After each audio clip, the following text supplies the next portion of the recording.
noite, irmãos. Mais uma vez estamos aqui para aprendermos a palavra de Deus. Nós estamos aprendendo sobre vida devocional e as disciplinas espirituais. E nós falamos sobre a leitura da palavra de Deus e nós vamos começar agora a falar um pouco sobre oração. Irmãos, não existe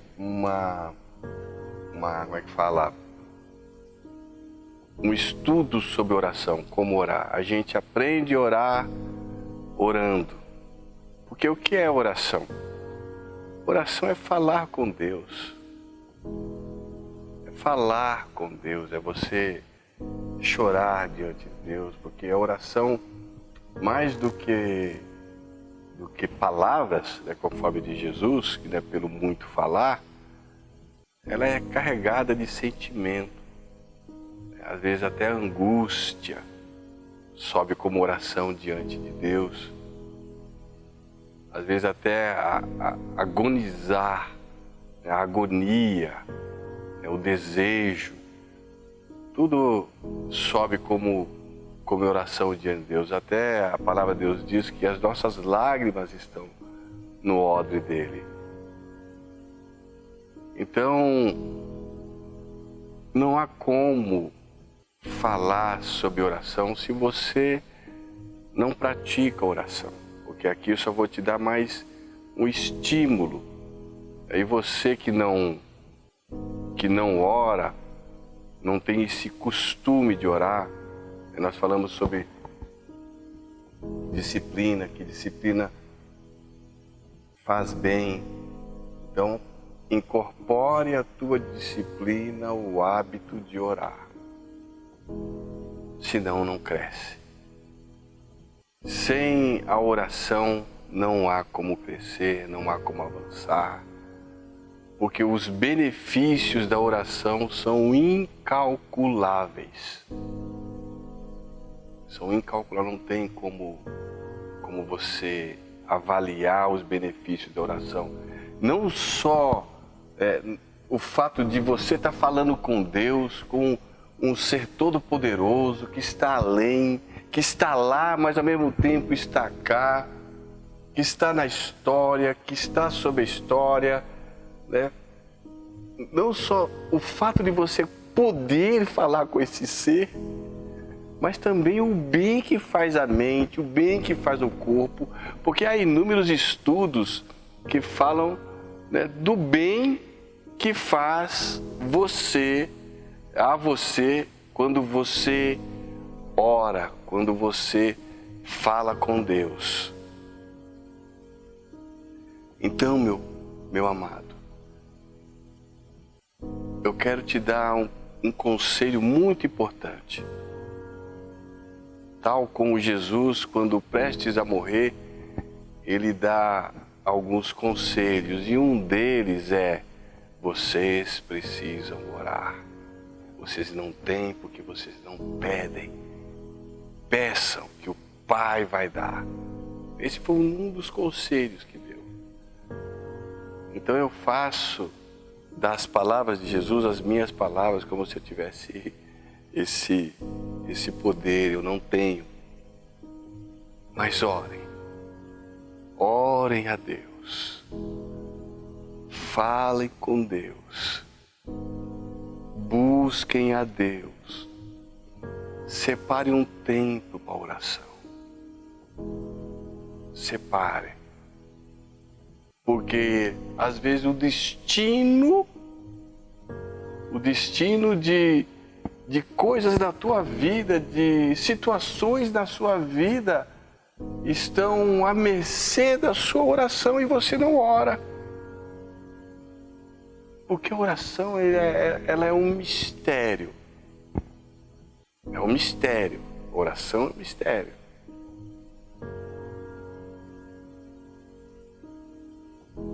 E por isso que eu peço a você, meu irmão, de todo o meu coração, como se tivesse pedido a um filho meu: orem, orem, orem. É tão importante orar que o apóstolo Paulo fala: orai sem cessar. Sem cessar. A igreja só avança debaixo de oração. A igreja só alcança resultados debaixo de oração. A igreja só consegue fazer coisas tremendas e grandes para Deus debaixo de oração.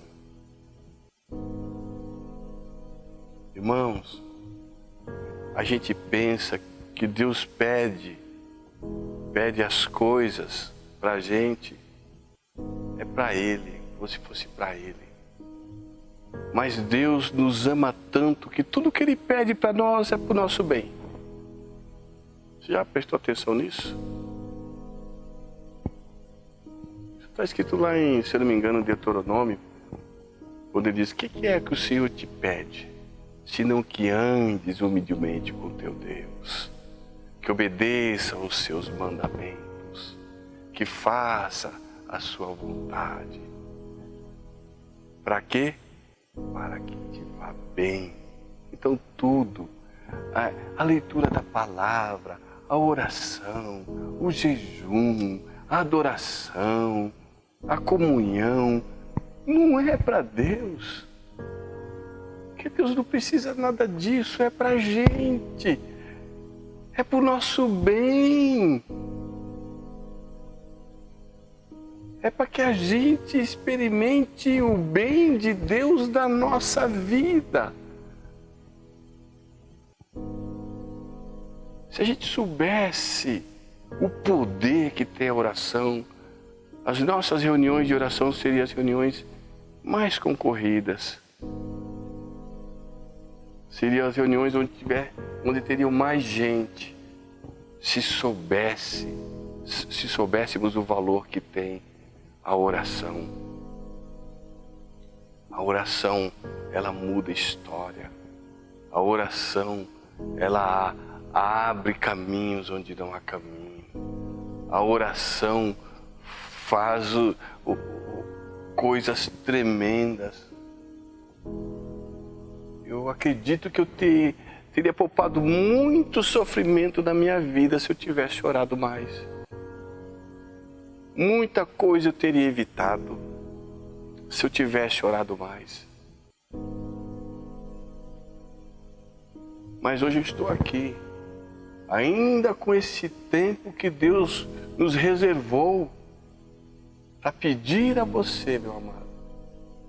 Preste atenção, coloque o teu coração nisso. Eu preciso orar mais. Eu tenho que orar mais. E você sabe qual dos maiores obstáculos para a gente orar? Sentimento. Porque a gente não sente nada, não sente vontade de orar, e às vezes quando está orando não sente nada. Então a gente se desanima porque a gente gosta de sentir. E a palavra de Deus nos orienta a agir por fé e não por sentimento. É raro os momentos que eu acordo com vontade de orar. Sem vontade de orar, sem perspectiva nenhuma. Mas eu sei que eu devo orar.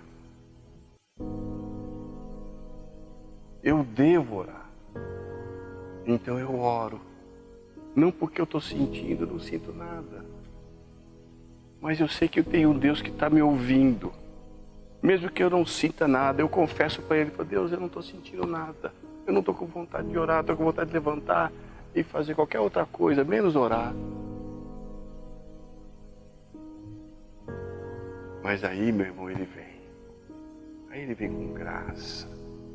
Aí Ele vem com a mão dEle, o amor dEle. E Ele honra a nossa obediência. Ele honra o nosso sacrifício. Porque Ele é assim. Então eu quero convidar você a não mergulhar no estudo, mas mergulhar no coração de Deus e colocar diante de você a obrigação, o dever. Porque Jesus falou isso, que é um dever. E propôs-lhe uma parábola sobre o dever de orar e nunca esmorecer. Ele te obriga, porque Ele faz bem.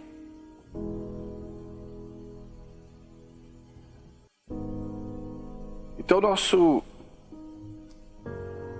estudo sobre oração tem o objetivo de levar você a orar mais, a adentrar esse momento de comunhão com Deus. E às vezes a gente pergunta, por que eu tenho que orar? Por que eu tenho que orar? Em primeiro lugar, irmãos, porque Deus mandou. Deus manda a gente orar. O próprio Jesus fala, quando orardes, é porque Ele espera que a gente tenha uma vida de oração. Em segundo lugar, aquilo que eu falei agora há pouco, que Jesus diz que a gente tem a obrigação, o dever. Está lá em Lucas 18, capítulo 1. Propôs Jesus uma palavra para mostrar que deviam orar sempre e nunca desanimar. Em Mateus 26, 41, ele diz, orai e vigiai. Em Efésios 6, 18, ele fala para a gente orar com toda a oração e súplica no Espírito e vigiando nisso com toda perseverança e oração por todos os santos. Então Deus pede para orar. Cabe a nós obedecer. Então quando a gente não ora, a gente está sendo desobediente a Deus. Coloca isso no seu coração. É vontade de Deus. Você tem o dever de orar. E se não está orando, está pecando. Todos nós temos o dever de orar. A gente tem ideia, a gente pensa que às vezes a oração é só para pastores e líderes. Irmãos, lá no cenário, quando os discípulos estavam reunidos, quando Jesus foi assunto ao céu, eles ficaram orando. Estavam não só ali os apóstolos, mas estavam mulheres, outras pessoas, estavam ao todo 120 pessoas. E todos eles estavam orando. A oração é democrática. Ela é para a criança, ela é para o adulto, para o idoso, é para as mulheres, é para todos. Então é vontade de Deus que você ore.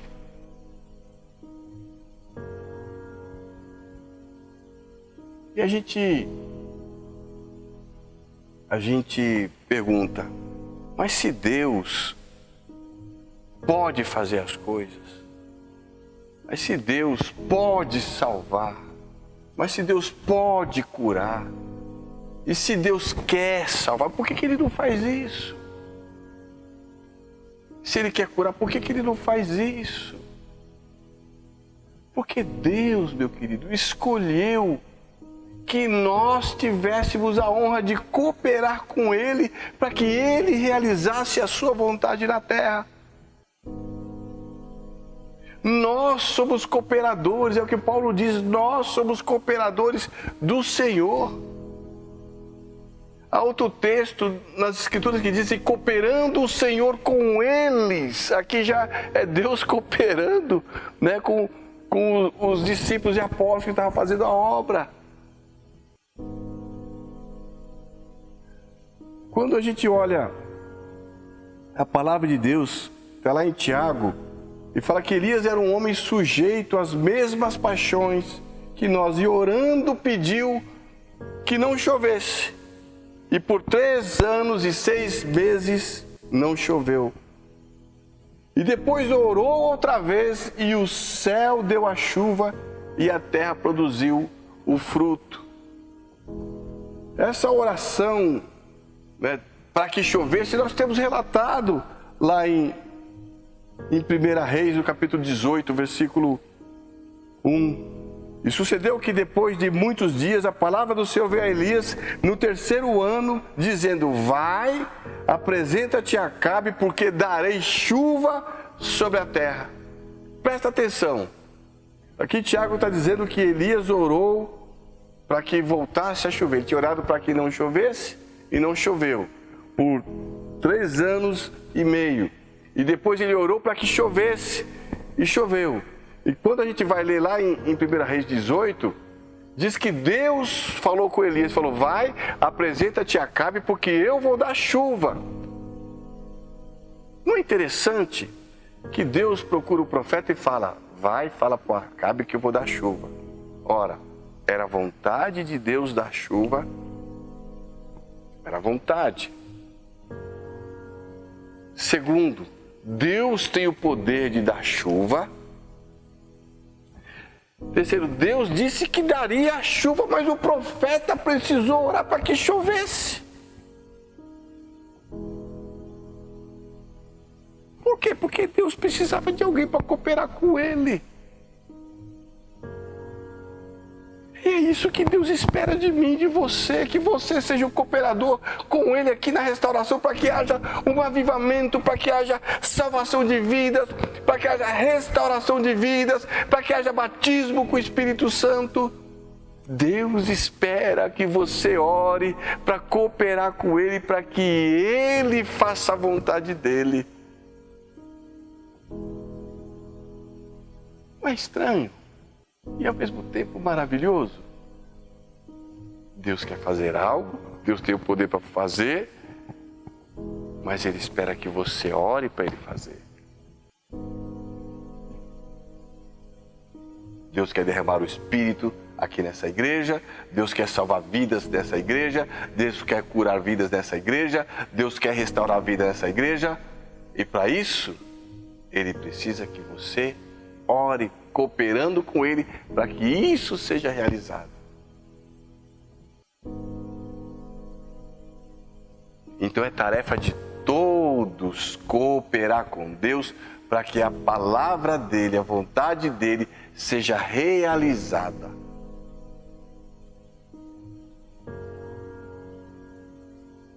Tanto na terra como ela é realizada no céu. Lá em Ezequiel, no capítulo 22, no versículo 30 e 31, diz o seguinte, Deus falando: e busquei dentre eles um homem que estivesse tapando o muro. Deus estava buscando um intercessor. E estivesse na brecha, ou seja, entre eu e essa terra, para que eu não a destruísse. Porém, a ninguém achei. Olha só, Deus estava procurando um cooperador, alguém que cooperasse com Ele, que estivesse intercedendo a Ele pela terra, para que Ele não a destruísse, né? Quando ele fala terra, não está falando do planeta Terra, mas estava falando daquele local específico, daquela população específica. Mas não achei ninguém. Aí olha que diz o versículo 31. Por isso eu derramei sobre eles a minha indignação, com o fogo do meu furor os consumi. Quer dizer, Deus acabou realizando o que Ele queria.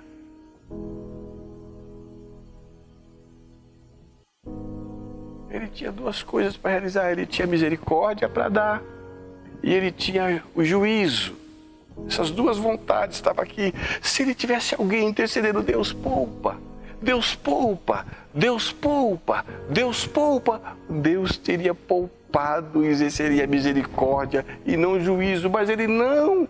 Teve ninguém que intercedesse e por isso ele realizou o juízo. Ele derramou sobre eles a ira, a indignação, o fogo do seu furor os consumiu.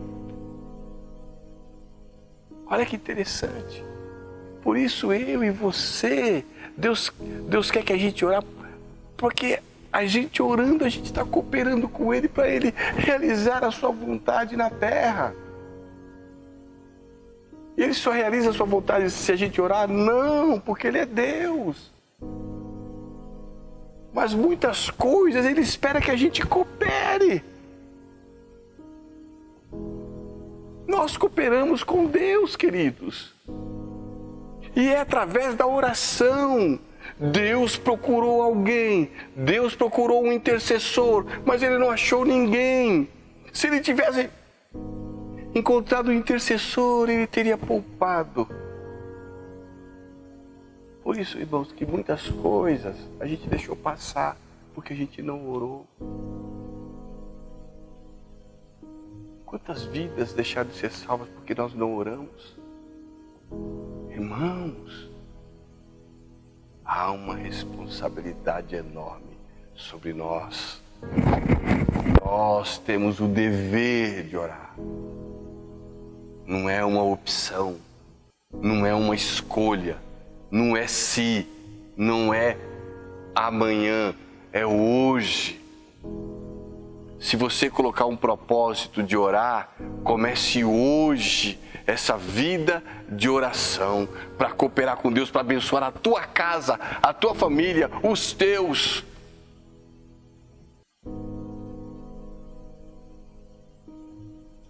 Deus quer que você seja sentinela sobre o muro para interceder, para cooperar com Ele, para que Ele realize a sua vontade na terra.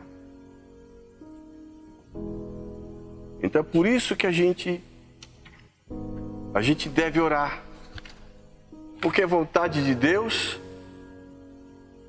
e porque Deus decidiu da sua soberania que a gente cooperasse com Ele para que a vontade dEle seja realizada na terra. Vocês entenderam? Isso está bem claro. Deus quer que eu ore, porque é vontade dEle. Há um dever, há uma obrigação de orar e perseverar. Segundo lugar, é que orando a gente coopera com Ele, para Ele realizar a sua vontade aqui na terra. Olha quantas possibilidades abertas para nós agora.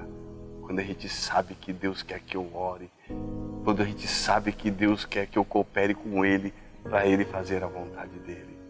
Agora está sobre você.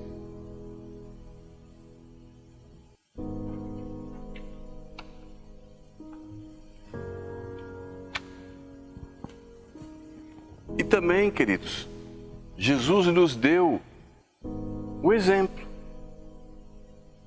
Porque Deus não só manda orar, mas Ele, enquanto homem aqui, Ele orou. Se você pegar aí os evangelhos, você vai ver Jesus, por exemplo, lá em Mateus 14, 23, Ele despediu a multidão, subiu ao monte, Ele foi orar. Ele estava só ali orando. E depois, lá no Getsemane, Ele também foi orar e ficou um bom tempo orando ali. Os discípulos ficaram dormindo. Jesus falou, vocês não puderam vigiar comigo nem uma hora. Quer dizer, Deus aí dando um toque de quanto tempo a gente deve orar por dia, né? Nós temos que perseguir isso daí, em nome de Jesus.